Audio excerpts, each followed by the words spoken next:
Ndugu zangu, leo nipo na bwana mdogo wangu amekuja kunitembelea maeneo yangu ya kujidai, lakini bwana mdogo huyu ni hatari sana katika upande wa kuimba nyimbo. Mwambie wale wasanii wakubwa, mwambie ndugu zangu kama Rayvanny niliwahi kupita katika ngoma yake. Mdogo wangu yupo hapa, ana vitu hatari kabisa. Hebu jaribu kumsikiliza ngoma yake moja, nitaiweka YouTube ili uisikilize uone nini kipaji chake. Karibu bwana mdogo, uoneshe uwezo wako.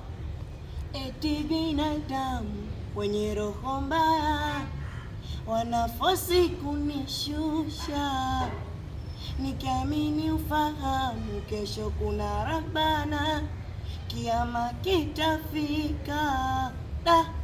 Nafosi napambana tu, wananishusha chini, na kesha usiku na mchana nikiamini.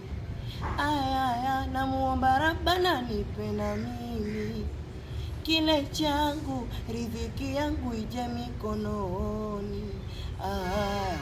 Amina, labda kesho Mungu atufanye tuwe master.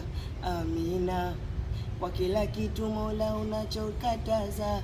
Amina, mbariki mama nyumbani anaoniombea.